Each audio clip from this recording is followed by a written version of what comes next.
Welcome to the Flash Essential Training Series. I'm Mike King, your host, and in this tutorial we're going to talk about working with events in ActionScript 3. And in part 1, we're actually going to look at mouse events in ActionScript 3. This group of mouse events tutorials will actually be 3 parts as we go through this. There's a lot to it, but it's going to get a lot more interesting now that we're actually getting into events. We can do a lot more stuff inside of ActionScript and with our stage. So in this group of tutorials, we're going to discuss events in ActionScript 3.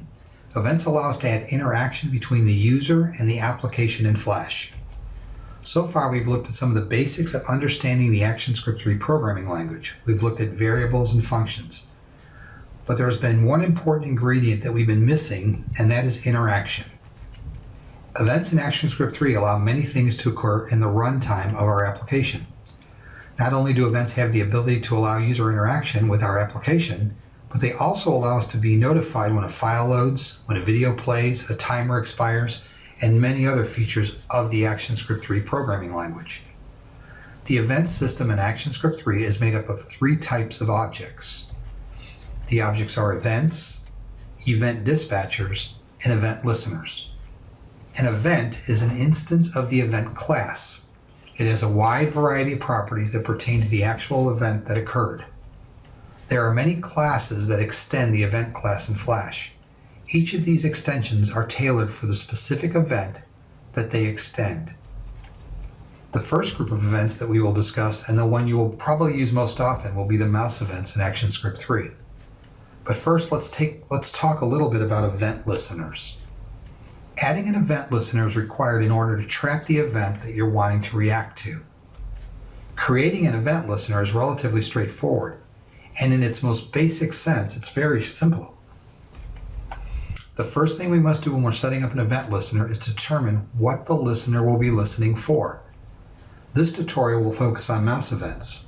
Future tutorials in this group will focus on keyboard events, enter frame events, and timer events. Keep in mind that there are many more events in ActionScript 3. Many of these additional events will be covered in future tutorials, but the standard framework of the event code remains the same for most events in ActionScript 3. Listening for an event. When you want to be informed of a specific type of event in ActionScript 3, you must register the type of event you want to listen for with the event dispatcher. You do this by using the addEventListener method of ActionScript. 2 pieces of information are required in order for this to operate. They are the type of event you're listening for and the method you want called when the event occurs.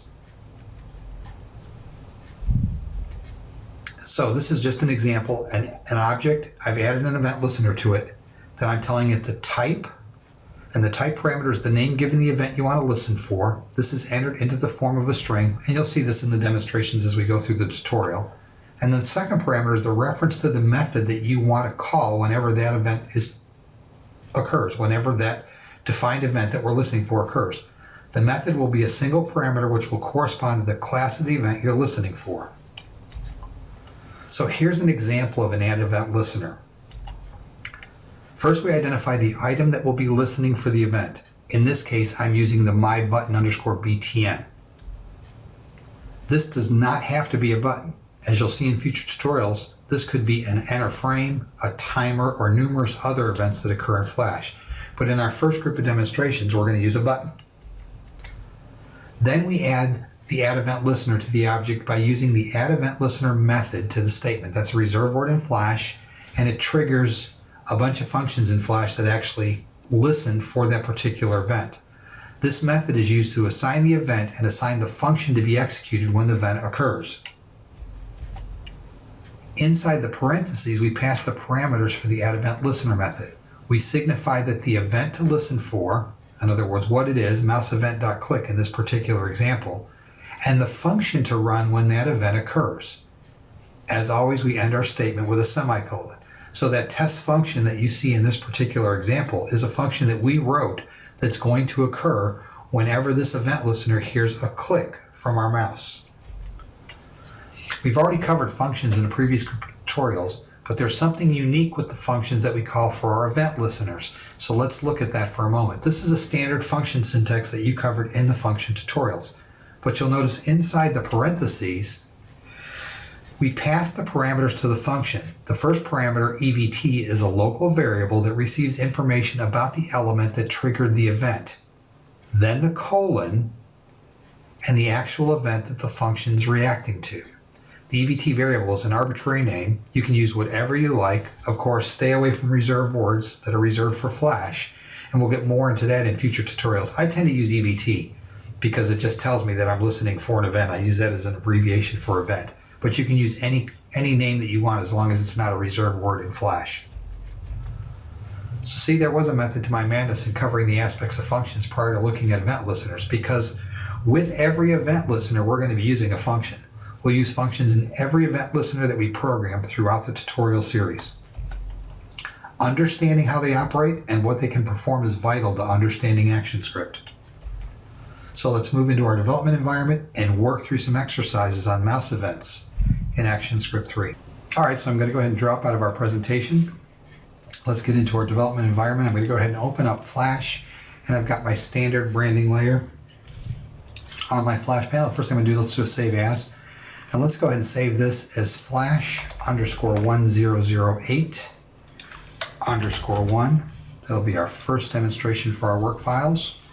And the first thing I want to do is let's go ahead and add a layer to our timeline, and I'm going to name it Actions. I'm going to go ahead and lock that Actions layer. And then, again, right below, or right above the branding layer, I'm going to add another layer to our timeline and call it Symbols. We're actually going to start doing some stuff on our stage now, so this should start to get a lot more interesting. The stuff that we've been covering is kind of like a prerequisite to get you into Flash, see how we actually operate on things. But now things are going to start getting a lot more interesting as we start working with events in ActionScript. Let's go ahead and select the Symbols layer. And I want to add a button to our stage. In the event you're not aware, you've got a lot of built-in components in Flash, so I'm going to go ahead and open up our my Components panel. If you don't have your Components panel docked along the right side like I do, you can actually go up under Window and open up the Components panel from the Windows drop-down menu. I'm just going to go ahead and open up my Components panel and drag a button from the Components panel onto my symbol layer. I'm going to go ahead and close that Components panel, and now we've got this button on our stage. The first thing I want to do with that is I want to go ahead and open the Properties panel, and I want to give this button an instance name. Because as I told you, make certain that your button's selected, by the way. You want to make sure it's selected, that you're on your Symbols layer. Open up your Properties panel, and like I told you in many of the earlier tutorials, we have to have instance names in order to refer to anything in ActionScript. So I'm going to call it MyButton_BTN. I'm going to use that same naming convention that I told you about when I was doing movie clips. This time it's going to be _BTN so that I know that in my ActionScript I'm referring to a button. You'll notice I used camel case when I named it with my button. I'm going to go ahead and hit the Enter key, and that's going to go ahead and give that button my instance name. Go ahead and close that Properties panel. Now I also want to go ahead and in the Parameters panel, sorry about that, I need to open up my Properties panel again because I actually want to give this button a label. So in that Parameters panel, I'm going to go ahead and select under the component parameters where it says label. I'm just going to go ahead and type in test button. And that will actually add a label to our button on the stage that tells it it's a test button that we'll be using. Now we can go ahead and close that Properties panel. And I want to open up our Actions panel. That's F9 in Windows or Option F9 in the Mac. I'm going to open up that Properties panel for Actions and make sure that I've got frame 1 of my Actions layer selected because I want to write all my actions into that Actions layer. First thing I'm going to do is I'm going to type in my stop function as we always do. That stops our timeline from scrolling in the event we had additional frames inside the timeline.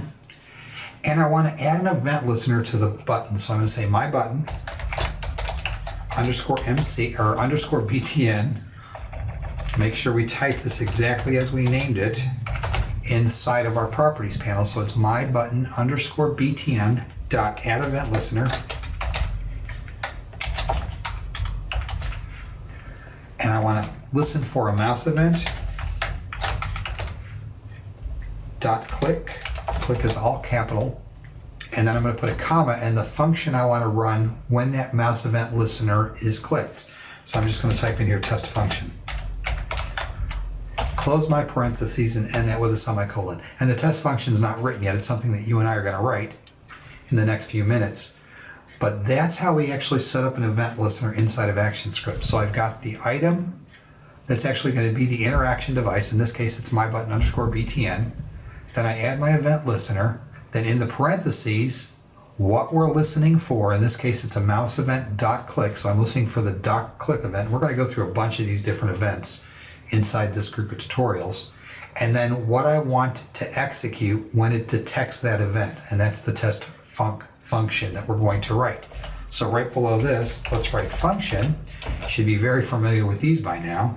Test, F-U-N-C, that's our test function that we just set up here that we're calling. Then, like we talked about in the presentation, I'm going to listen for an event, mouse event, inside parentheses.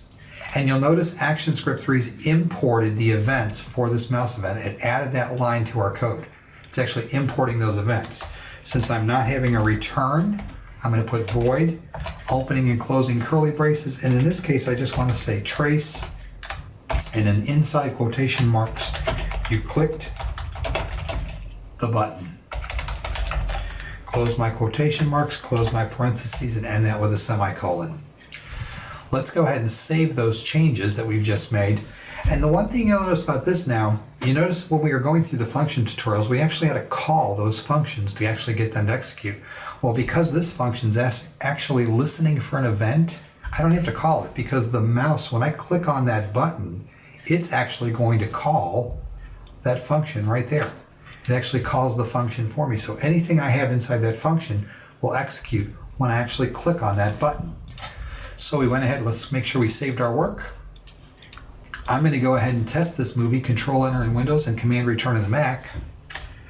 And you'll notice now it actually brings our stage up, and this will be the first time we've actually interacted with the stage with ActionScript. But when I click this test button, it's going to open up my output panel and say, you clicked the button. So that tells me that all the code that we've entered into this ActionScript file is functioning correctly, because it actually traced that you clicked the button to our output panel. So again, real quick, let's go through this code that we entered. First, we've always done is we stopped our timeline from proceeding. Flash automatically imported the mouse events for us when we typed that mouse event into our head event listener. Using the name we'd given the button, we determined what object would be listening for the event. So by giving that button a name, let's go back and close this panel for a minute and minimize these. Remember, we gave this button a name in our properties panel of MyButton_BTN. By giving it a name, we actually told Flash that's what's listening for an event. We're listening for a mouse event when we click on it, and then run this function test func. And again, you should be very familiar with how we set up the function, because we've done this many times now after going through the function tutorials. So I'm going to go ahead and save all these changes and get ready to move into our next demonstration. All right, so we've added that first event listener to the My Button that we dragged onto our stage. You see it's right there. Now what I want to do is I'm going to close my Actions panel. I want to select my Symbols layer. And from the Library panel, I still have the rocket that we used in our movie clips quite a while ago actually, in some of the first tutorials when we were actually talking about communicating with movie clips. I want to drag an instance of that rocket onto my stage. So I'm just going to go ahead and open up my Libraries panel and drag an instance of the rocket onto the stage. And remember, that's a movie clip that we actually created way back in the very beginning of the tutorials.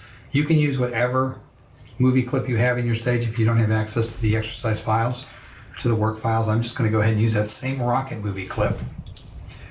And remember, it was a movie clip. I'm going to go ahead and open up the Properties panel. That's an instance of the MC rocket. I want to give this an instance name. We're actually going to treat this like it's a button. So I'm going to call it rocket_BTN. Go ahead and hit the Enter key. That assigns that instance name now to that rocket. And we still have our test button on the stage, MyButton_BTN. And that's on our Symbols layer. And now what I want to do is I want to go ahead and open up my Actions panel, F9 in Windows or Option F9 in the Mac. Select frame 1 of that Actions layer. We're going to add a little bit of additional code. So right underneath the function that we created for our first event listener, I'm going to say rocket_BTN. And I want to add an event listener to that rocket.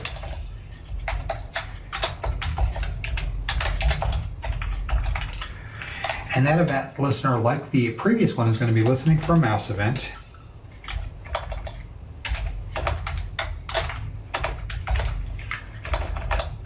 I am having one heck of a time typing today. And I'm listening for the click event. And that click event, when it occurs, is going to run a different function called testfunc1. I'm going to close my parentheses and end that with a semicolon. So I've added an event listener to the rocket, just like I did to the my button, and it's listening for the click events. What I want to do is right below that, let's add another function.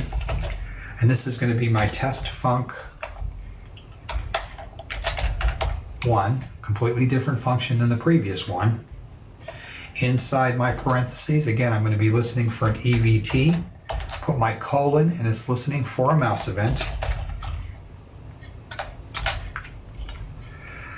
And then what I want to do is, again, I'm going to void my return because I don't expect any return data.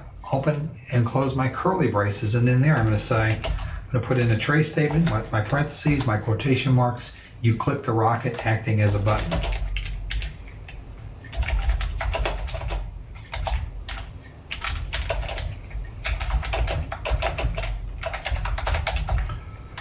I'm going to end the quotation marks, close the parentheses, and end that with a semicolon. Now would be a great time to pause if you want to go ahead and catch up where we're at. I'm going to go ahead and do a save as on this. I want to save this as our work file 2, _2 in our work files folder if you have access to the exercise files. So now we actually have a rocket and a button on our stage. Let's go ahead and test this movie, Control Enter and Windows Command Return in the Mac. And we actually have two different events now, or two different items on the stage. If I click my test button, it tells me that I clicked the button. If I click the rocket, it actually tells me that I clicked the rocket acting as a button. And it'll fire off that function every time we interact with one of those objects. And that's why when we were going through the function tutorials, I told you how important it was to understand that you can actually fire those functions off every time you want to do that. The one problem that I see here, though, if you'll notice, when I'm hovering over the button, I actually get that little hover effect on the button, but I have no indication that I can click on that rocket because it's not a true button. It's a movie clip that's acting as a button. And there's actually a way that we can fix that. So let's go ahead and close this movie. Go ahead and minimize that output panel. Let's go back into our actions layer. I'm going to go ahead and select frame 1 of that actions layer. And inside, where I'm actually referring to that button, I'm going to actually add a couple lines of code here underneath that. I want to say my button _btn, because I actually want to address something with the button also. So again, I'm referring to that button that we put on our stage, and I want to say use hand cursor equal true. So we're actually setting the property use hand cursor inside of ActionScript so that when I hover over that my button, it's actually going to use a hand cursor. I'm going to go ahead and cut this, by the way. Control X on the PC, Command X on the Mac, and I want to put this actually under the my button. So I'm just going to paste it up under the my button. Try to keep the code together so it's a little more organized. And then right by the rocket button, I'm going to say rocket _btn, again referring to that instance name. And I want to turn its button mode property on. So I'm going to say button mode equal true. And now what we're doing is we're actually changing the way that our cursor is going to interact with those two items on our stage. I'm going to go ahead and save those changes. Let's do a save as. I'm going to save this as work file 3. Save those changes. When we test our movie, Control Enter in Windows or Command Return in the Mac, now when we hover over that rocket, notice that we're actually getting the hand symbol. The same thing with our button. So I've got both of these now acting like a button, because not only do I actually get to use them and interact with them, but now you'll notice I actually get the hand cursor when I hover over the rocket and the hand cursor when I hover over the test button. So a component button does not by default show the hand cursor when it's moved onto the stage. It also does not react to the button mode property like a movie clip. So to designate interactivity using the button component, you need to use the property use hand cursor, as we just did inside of our ActionScript. Let me go ahead and close this movie out. That use hand cursor.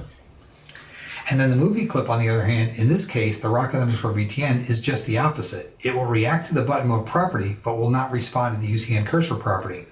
It's kind of a quirk in ActionScript 3.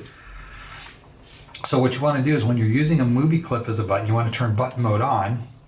And when you're using a button, you want to use the hand cursor. And this way you'll get that indication that we can actually use these as buttons inside of ActionScript. All right, so let's get back to some programming. All we've done thus far is click a couple of buttons and really not accomplish anything other than tracing text to our output panel. So let's get a little creative. I'm going to go ahead and select the symbols layer on our timeline, and you'll know the symbols layer selected because it should highlight what you currently have on your stage. And I want to draw a couple of ovals or a couple of circles onto the stage itself. Circles can be drawn by selecting the oval tool.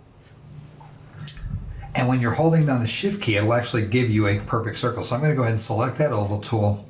I think my first one, I'm going to go in there, I'm going to make a red one. So I'm just going to select a red color, hold down my shift key, and draw a nice little circle on my stage.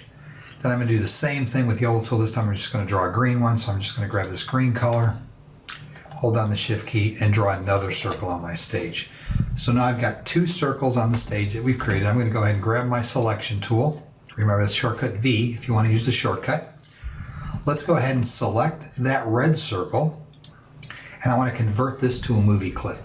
FA is the shortcut key for converting an item to a symbol, or you can use the Windows menu right here under Modify, Convert to Symbol.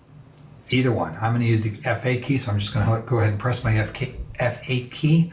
I want to make sure I've got movie clip selected, and I'm going to name this MC Red. Go ahead and click OK, leaving my registration point, by the way, in the center. So now I've converted that to a movie clip. You'll notice now when it's selected, it actually has the blue highlight around it, whereas our original green circle still does not. I'm going to go ahead and select that one. I want to also convert that to a movie clip. So again, I'm going to press F8, and I'm going to call this one MC Green. And again, making certain it's a movie clip and the registration point's in the center, and click OK. First thing I want you to notice, it's added those to our library. We now have that red and green circle in the library because they are now converted to movie clips and they're available through the library. So the question is, why did I convert them to movie clips? Why did I take our circles and convert them to movie clips? Because I mean, they look the same if they're not selected. They're the exact same thing. I want to give the circles an instance name, and in order to do that, they need to be symbols for ActionScript. So they need to be either a movie clip, a button. You'll notice when we selected that movie and we brought it up, we could actually have a movie clip, a button, or a graphic. But they actually have to be converted in order to have instance names inside of ActionScript. So that's why we converted them to symbols. So let's go ahead and select that red circle. I'm going to open up the properties panel, and I actually want to give that an instance name of red circle. And again, in order to access these through ActionScript, in order to target them through ActionScript, they have to have an instance name. So I'm going to give our red circle an instance name of red circle. I'm going to go ahead and select the green circle and give him an instance name of green circle. So now both of our new movie clips have instance names inside of Flash. So now that we can actually refer to them inside of ActionScript. All right, so now that we've got those circles on our stage, we've given them instance names. Let's do a save as. I'm going to save this as _4 inside our work files folder. And now what I want to do is I want to select frame one of our actions layer and open up the actions panel. Again, F9 in Windows or Option F9 in the Mac, because I want to go ahead and add some ActionScript now to our circles. So the first thing I'm going to do is right underneath our stop statement, I'm going to say red circle dot, I am having a heck of a time spelling today, dot visible equal false. So I'm actually turning the visible property of that red circle off on the stage. And I'm going to do the same thing with our green circle. So green circle dot visible equal false, and end both of those statements with a semicolon. Good time to pause if you want to go ahead and type that in. The next thing I want to do is I want to go ahead and add another event listener to my button_btn, because again, as we talked about in the presentation, there are a lot of different event listeners that we can use inside of ActionScript. So right below where I assigned the first event listener, I'm going to say my button underscore BTN dot add event listener. I'm going to open up my parentheses, and again, this is going to be another mouse event. And this one, I'm going to say dot mouse over, all capital letters. Mouse underscore over. So mouse over, and when that occurs, I want it to run a function called redVis, V-I-S. Close my parentheses and end that with a semicolon. So I've added another event listener to the my button underscore BTN. It's a mouse event, mouse underscore over, and then my function that I'm going to run is called redVis. And right below the function that we created, that test func that we created for our first event listener, I'm going to type function redVis, V-I-S. Another, I use camel case just like we've done in the past. This one's going to be called my event, MYEVT, and colon. And again, I'm listening for a mouse event. I'm going to data type this as void because I have no returns that I'm expecting from this particular function. And I'm going to say red circle dot visible equal true. So basically what we've told this function is when I hover over, when my mouse goes over that my button dot underscore BTN, I want you to turn the visibility of that circle to true. So it's going to go from false to true. Let's go ahead and save all those changes. Good time for you to pause if you want to catch up with our code. I'm going to go ahead and test this movie using Control Enter in Windows or Command Return in the Mac. You'll notice right now neither of our circles are visible, and if we move this out of the way, you'll see, remember we turned both those circles off. We turned their visible property to off at the very beginning of our code. So now when I hover over that button, that red circle comes to life. It actually appears on our stage based on the code that we wrote inside that function for that mouse event where we said red circle.visible equal true. And again, every time I test this movie, Control Enter in Windows, Command Return in the Mac, when I hover over that button, that red circle will appear. All right, so let's go ahead and do that same thing that we just did with the rocket button this time. Let's come down where we have that rocket underscore BTN, and I'm going to add another event listener to the rocket. Again, rocket underscore BTN dot add event listener. Again, mouse event, just like we had done in the past. This is going to be the same event we're listening to the mouse over. So mouse over, and when this mouse over occurs, we want to run greenVis. And you can pretty much guess what that's going to be. Let's close our parentheses, end that with a semicolon. I can actually go and copy this function that we created for our mouse over for the redVis. So I'm just going to do a Control C, come to the function, underneath the function for our rocket, type that in and just type in green at the beginning of that function, because we're listening for the exact same thing. And instead of the red circle going to visible, I'm going to say the green circle is going to go visible. Let's go ahead and save all those changes. And again, test our movie, Control Enter in Windows or Command Return in the Mac. And now you'll notice when I hover over the rocket, the green button or the green circle becomes visible, and when I hover over the button, the red circle becomes visible. So again, we've added a little bit more functionality to our functions, and again, just getting you used to some of the different things that are available in these events.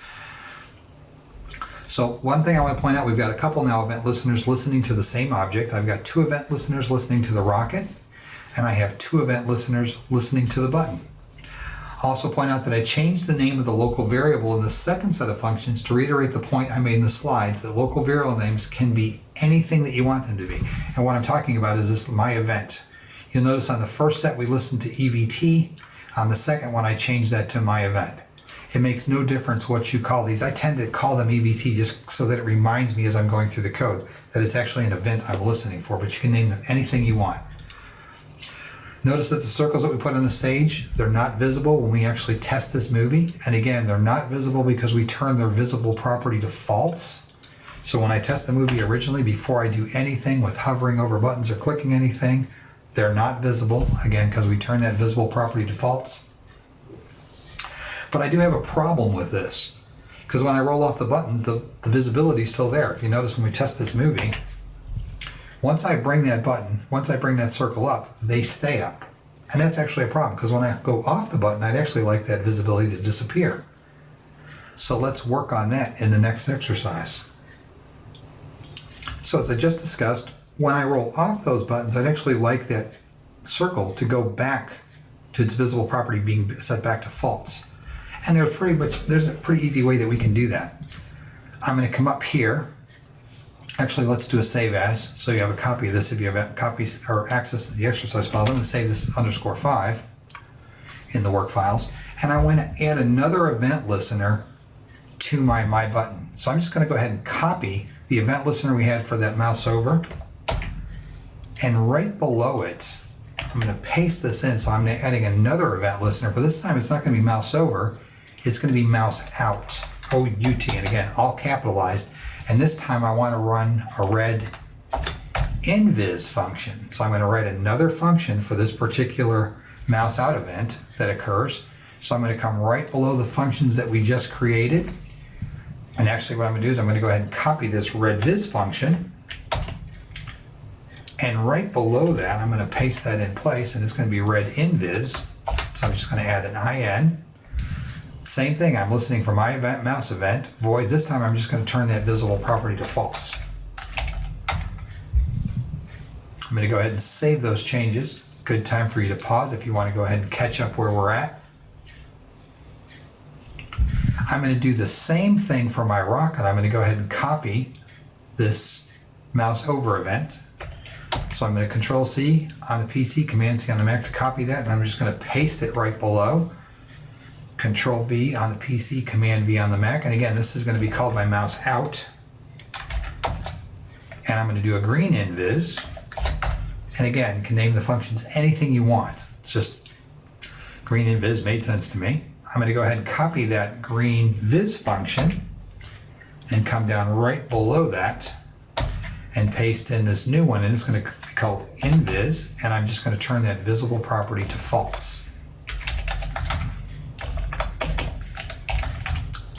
I want to go ahead and save all those changes. And again, now what we've done is we've actually gotten another event listener on that particular rocket and the button, and this is a mouse out event. So when the mouse goes outside the parameters of the button or that movie clip that we've converted to a button, it's going to run the red invis and the green invis functions. So again, let's go ahead and make sure we saved all our work. Let's go ahead and test this movie. Control Enter in Windows, Command Return in the Mac. So when I go over the test button, I can still click it. I'm getting all the functions from the click, but when I roll out, now that circle disappears. Same thing with my rocket. When I roll in, I can still click the rocket. All those add event listeners are listening to all the different events that are occurring on that rocket. When I roll out, the green circle disappears. So we've actually covered quite a bit in this tutorial. Let me go ahead and expand our screen. Bring it all the way up here to the top and stretch it down so that you can see. Let's scroll all the way up to the top of the code. We actually imported our Flash mouse events, which were imported when we added that first event listener. We've added 3 different events to the MyButton_BTN. We have a click event, a mouse over, a mouse out. Those 3 events are running 3 different functions inside of our ActionScript. We did the same thing with the movie clip, the rocket movie clip. We gave it an instance name. We told it to act like a button. We gave it 3 events, a click, a mouse over, and a mouse out, and did 3 different things with functions based on the event that was being triggered as we were over those items on our stage, or those symbols on our stage. Notice when we roll out, the button circles become visible, but by adding the mouse out event, when we roll out the button, those movie clips become invisible again. We turn that visible property to false. And again, it's just getting you used to using events inside of ActionScript. We're going to be doing a lot more of this stuff as we work on these tutorials. I just want you to get used to using events inside ActionScript 3, using different mouse events and using different things on our stage. So now let's go back to the presentation and review what we covered in this tutorial. All right, so I'm going to go ahead and drop out of our Flash environment, get back into our presentation. So let's review what we covered in this first tutorial on mouse events in ActionScript 3. We discussed we added buttons to our stage and gave them instance names. We used both a button from the components panel and we brought a movie clip onto our stage and had it act like a button inside of the movie clip. We added an add event listener method to those symbols on our stage. We talked about the mouse event.click. We created functions linked to that particular event so that certain things occurred when that click occurred on our stage. We looked at and used the use hand cursor property inside of ActionScript, which actually gave us that little finger cursor over those symbols to let us know that we could interact with them. We turned a movie clip into a button mode. We gave it a button mode property so it would act like a button on the stage. We linked multiple events to an object. In other words, we had 3 different mouse events linked to each one of those symbols on our stage, that button and that rocket. So they were firing off their own individual functions based on what we were doing on the stage, whether we mouse overed, mouse out, or clicked. We looked at the mouse over event. We looked at the visible property of an object. We looked at the mouse out event. And there are many more types of events we'll cover as we move through the tutorials. But I mean, we covered a lot in this tutorial. There's a lot of different things that we did inside of ActionScript. And I hope you can see now why I covered variables first and why I went directly into functions. Because functions are an important aspect of ActionScript. And a lot of the events that we use, in fact, all the events we use, are going to trigger some type of function as to what's going to occur when that event occurs. I hope that you're beginning to see the power of the new ActionScript 3.0 programming language and you're enjoying the tutorials. In the next tutorial, we'll continue our discussion on mouse events. Part 2, we're actually going to cover a lot more of the stuff that's available with those mouse events inside of ActionScript. If you have any comments or suggestions on the tutorials, please let me know. There's an email link right above this tutorial, this video screen that you're viewing. You can click on that and send me any comments or suggestions you have for future tutorials. So I look forward to seeing you in the next tutorial.